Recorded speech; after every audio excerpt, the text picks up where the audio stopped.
What I mean by that is that their energy is outside of them. They're worrying about the next thing. They're worrying about the past of what they said or what has happened and worrying about the future, that they're never truly present of what it feels like to be in the body. And there's this huge disconnect from that.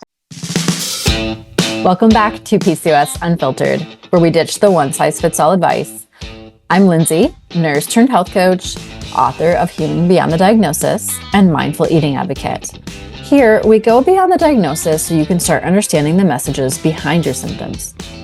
Now, before we get into today's guest, I wanted to let you all know that I am looking for 10 ladies to help me up-level my offerings so I can better serve you and get you the results that you desire.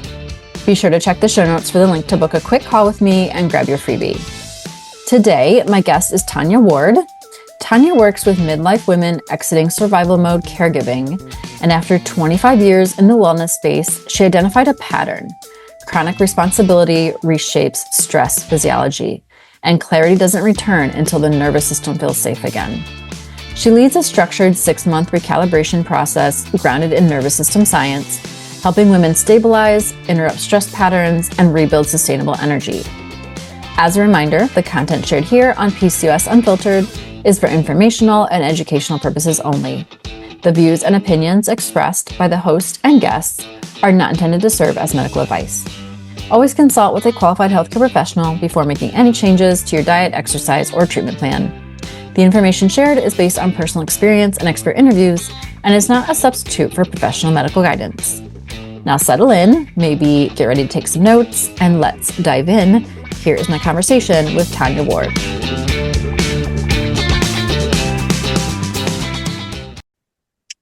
Hello, welcome back to PCOS Unfiltered, and welcome to Tanya. This is a topic that gets brought up so much, but I also feel like you can't talk about it enough. Being in that survival mode. I mean, even my podcast is PCOS Unfiltered, Nourish, Heal, Thrive, so we want to get to the more thriving state, right? So let's kind of just start by, telling us a little bit more about you and, what's led you here to your work that you do. Yeah, thanks so much for having me. I'm excited to have this conversation with you. And you're right that this nervous system calibration is showing up across so many different platforms and in different areas of life for people on all genders with that. So I don't think anybody is immune from that chronic hypervigilance that occurs after holding everything for everybody for so long. So whether you're a mother, you're a father, something in between, none of those, that we're all experiencing on some level. So I'm Tanya Ward, and I have been in the wellness space for over 25 years. And as a massage therapist, early on, I noticed that there was this pattern that was reoccurring with my clients. My clients would walk in with tight shoulders, clenched jaw, breaking through their night guards that they were grinding so much at night, and really holding these patterns in their body that no amount of body work or rest was really breaking through and creating any lasting change. And I got really curious about that. And it was right about that same time in that part of my career that my daughter was starting to go through her own process, coming into adolescence and all of the things that go with it. And it was this, at the time, I did not think it was so wonderful and beautiful. But in hindsight, it really was this beautiful unfolding that really was the catalyst, those two turning points that brought me to where I am today. So in my bodywork practice, I had been noticing these patterns. And at the same time, like I said, going through this with my daughter, what became clear is that all of these things were being fueled by these processes that were actually created by that chronic stress and the hormones that have been in chronic hypervigilance for so long that were keeping my clients in those patterns. And I soon began to see myself in the same way and really coming to understand that mindset alone isn't enough to really unwind all of that anxiety, all of the exhaustion, and everything else that comes along with that chronic fight or flight or freeze state. So that's Yeah. really what fueled me to do the work that I do now. Yeah.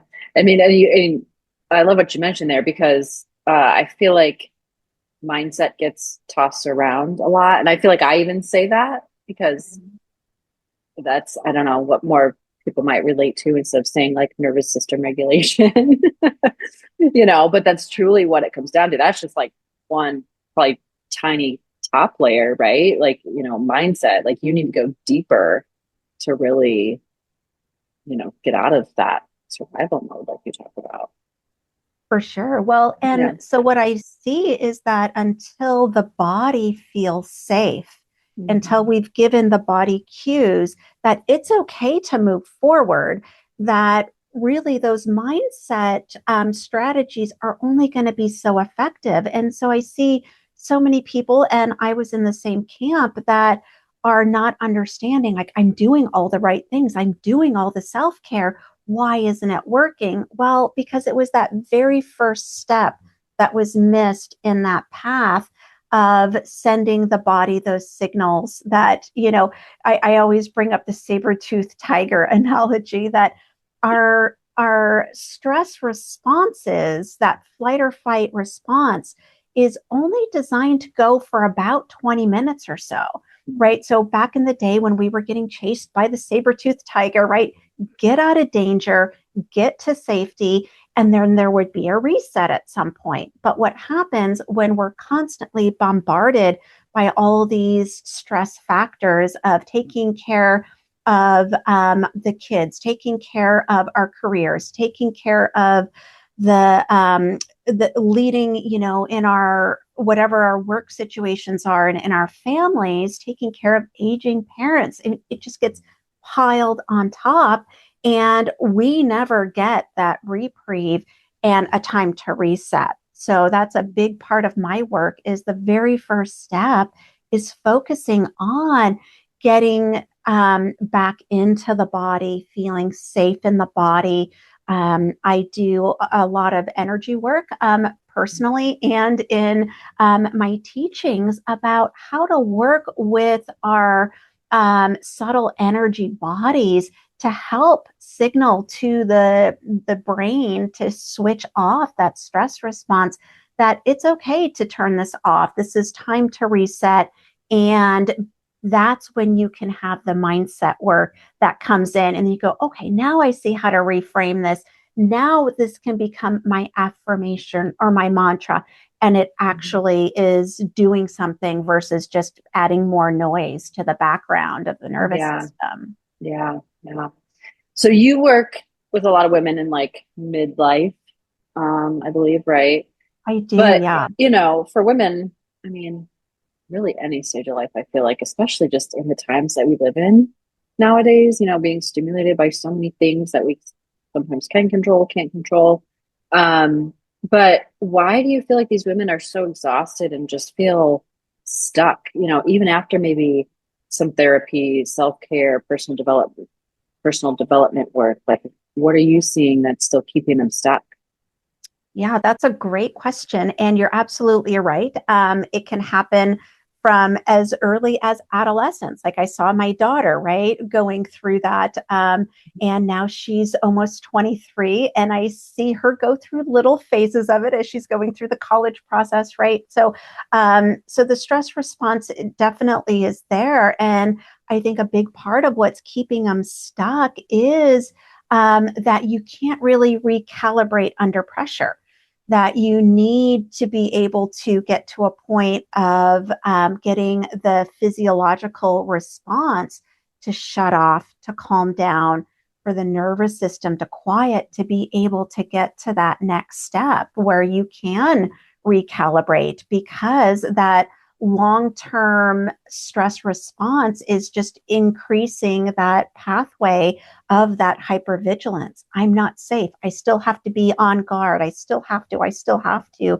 And that bracing never goes away. So until we take some steps back and get safe in the body, start to get connected with the body, I think is always going to perpetuate that. And I see so many people across, like I said, all genders, all ages, walking around not in their body. And what I mean by that is that their energy is outside of them. They're worrying about the next thing. They're worrying about the past of what they said or what has happened, and worrying about the future, that they're never truly present of what it feels like to be in the body. And there's this huge disconnect from that of bringing so I work in multiple layers of body, mind, and soul, and it's not a linear process. Usually, it's this kind of winding process that we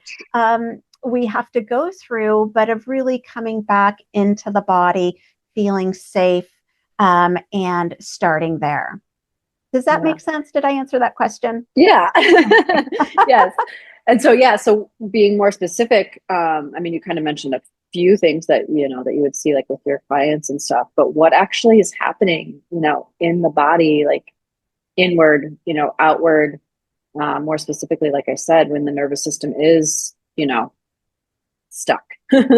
Yeah. So that cortisol and the other stress hormones that get turned on never get turned off. And like I had talked about earlier, those were never meant to be long-term states in the body. And so as those chemicals start to be depleted, we've all probably have heard, and I'm sure you do a lot of it in your work, that adrenaline fatigue, right? Of that the body just can't produce it. So then it's looking for something else to pull in. I think that's a big part of that exhaustion.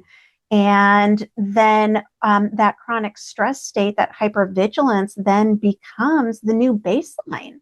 And with that, because our nervous system has been taught, here is the stressor, you've got to get out of danger, right? Get away from the tiger, which is now the boss, the kids, the traffic, all of these things are now the new saber-toothed tiger. And within that, we don't have the relaxation in our nervous system to then have higher thought and clarity, and to be able to think things through in a more intuitive way. It all becomes very reactionary. And so that exhaustion just becomes this perpetuating cycle that then shows up in the body physically, that shows up mentally, emotionally, spiritually as guarded, not being feeling not being safe to be seen or heard or speak their truth or ask for their needs to be met, or looking to meet their needs and asking for support as that's needed. So all of that, I think, just kind of shuts down and compresses. Yeah. I mean, I see that in so many women that I talk to, with PCOS. Maybe they even have some other diagnosis going on because, you mentioned the stress hormones, cortisol, like that, it becomes a vicious cycle that affects, and a lot of the times, as I've mentioned in other episodes, insulin sensitivity or insulin resistance can be a driving factor for PCOS a lot of the times. Yes, there is some adrenal, PCOS too, but it's because it all goes together, right? You got the cortisol affecting the insulin affecting the sex hormones, all of that stuff is really tied together. And I see that so much. That's why I wanted to have you on too, because I think this is such an important topic, because I think at the root of it, a lot of times, it is the nervous system is what it comes down to. So For sure. And it's fascinating of how that then perpetuates your cardiovascular health oh and yes. your fit, like it Yeah. just compounds. Everything. And Hmm. then you end up with not only this major cycle that you're in that you can't break out of, but then you have all these other layers as well. And Yeah. I definitely um, can see how that would be very overwhelming and almost, getting to the point of hopelessness of like, oh Hmm. my gosh, like there's just so many layers. And because the nervous system isn't regulated, isn't in a safe space, or isn't turning off that fight or fight response, that you never get to that point of getting enough energy to be able to then follow through on breaking any of those patterns too. Yeah. Yeah. What's kind of the timeline, for healing the nervous system? You do like a 6 month, kind of program container, but yeah, what's, do some people even need beyond that? Like what's the timeline, for a lot of people that you see? Yeah. So the timeline, I'm going to say first and foremost, is individual. I'm sure you've Mhm. seen that Yes. as well. I've seen that in my years of my bodywork practice, seeing that in all of the women that I've been working with in nervous system recalibration, that everybody heals at a different rate. And so, first and foremost, I honor that cycle no matter what, where somebody is at and what their pace is. So Mhm. there is no timeline, but in my framework that I have, what I found is 6 months is a 6 month program is a good amount of time to be able to go deep into some of these processes, let it unfold without forcing, and being able to get to a point either for that next layer that has come up to heal. I believe, and I've seen it once again in everything that I do in my work. I almost always do because I've gone through it myself. So I've lived it. I've found the what didn't work, what works, and really, I'm a curious person. So I dig deep and find out the nuts and bolts and the heart of everything, and really seeing how once somebody is committing to the work of I can't take it anymore, I'm done, I can't go on like this anymore. That's really that point then that I think it's going to be a lifelong process of healing and learning. And as we come into different lessons of all different layers, that unfolds. But I found that that 6 month process doesn't rush. It allows for that recalibration. It allows for repatterning. And then it allows for the integration as well of somebody who has support and guidance going along that process. And, I used to offer sessions that were based on just when a client wanted to come in, or I might make my recommendations, but maybe they come in once every 6 months or maybe once a month. And it was kind of wishy washy. They might feel good for a little bit, feel good after their session, but it wasn't anything that would then set up the foundation for lasting change. So I really committed that in my mission of helping the world heal by first healing myself, helping others heal so that that ripples out through their world and through the entire universe as well, that I have to have some sort of container for that to be able to facilitate those results. So that's why I have it at the 6 months. After 6 months, Mhm. sometimes people work with me right away. Sometimes they need to take a month and then they come back. They're like, okay, now there's whole new thing, a whole Yeah. new layer has come up. They have new awareness. So we go back into it. So the work is never done, but I find the 6 month is a really sweet spot for that. Yeah. Yeah. Yeah, I mean that's important. In the more that I talk to, women with PCOS especially, they all have different symptoms, different, they've been experiencing things for, a variety of lengths of time.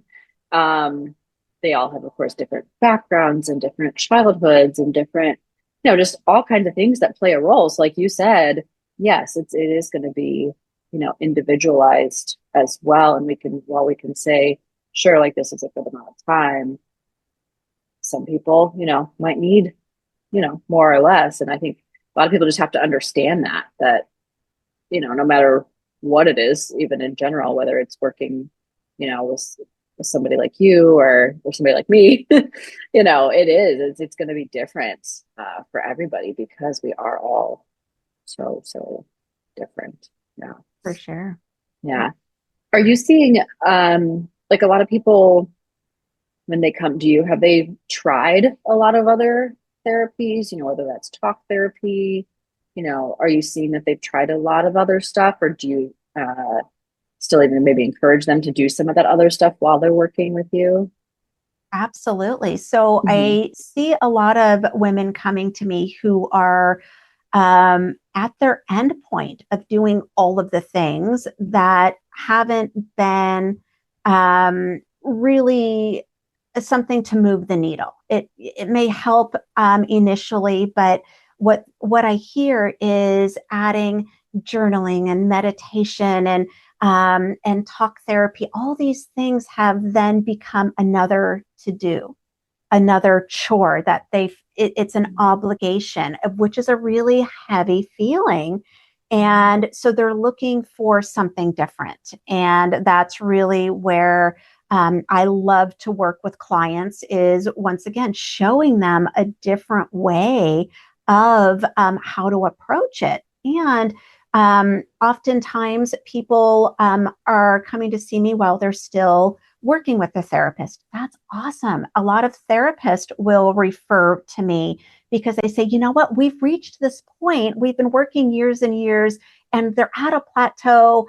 I think that, they have this conversation with their patient, who then comes to me and saying, she thought there was something that could then, there's a different layer that can help turn this gear for me to help get past this. And sure enough, we start working with the nervous system. We start working with our subtle energies of the body, and things start to soften. The light starts to come in, the clarity starts to come in. And to answer your other question, absolutely, I encourage people to continue that work if they are in therapy. If something's working, you trust your provider with that, absolutely continue to do the work, because that's going to help bridge the work that we're doing, because that stuff is not in my scope. And I am a firm believer in holistic care. And once again, that's mind, body, and soul being addressed. And I do so much with the mind, not necessarily psychological, out of my scope, don't do it. Not dealing with the physical body so much. Like you are, and or the hormones. So whatever that is, yes, get your support, right? We all need our support team that comes together, and you're able to then have that really beautiful holistic integration that then starts to really turn the gears and help make a profound shift. Yeah. I mean, I love when I can work with somebody that's also doing the other things, because it all goes together. And I've spoken about this. I just did an episode actually with somebody. We were talking about how specialized healthcare is in general, so it's kind of similar, even to what we do. Yes, like I look at the whole body as well, but there's still some things that I'm not an expert in. So I love being able to work in conjunction with other providers, other coaches, whatever it might be, to really truly help that person. Because I feel like that gets missed a lot of times in traditional healthcare, because they're only looking at the one system, and then they go to somebody else and they're looking at another system, and they're not looking at the whole body. We are. Sure. Yeah, I agree with that. That was an amazing conversation with Tanya. I'll be sure to link everything in the show notes if you'd like to connect with her, in addition to how to book a quick call with me so I can be sure that I'm offering the programs and events that align with what you desire, along with the opportunity to grab my mindful eating guide. If you loved this episode, make sure to subscribe and share it with someone who needs to hear it. Because remember, healing doesn't come from doing more, it comes from understanding better. I'm sending you so much love, and I'll see you on the next episode of PCOS Unfiltered. Nourish, Heal, Thrive.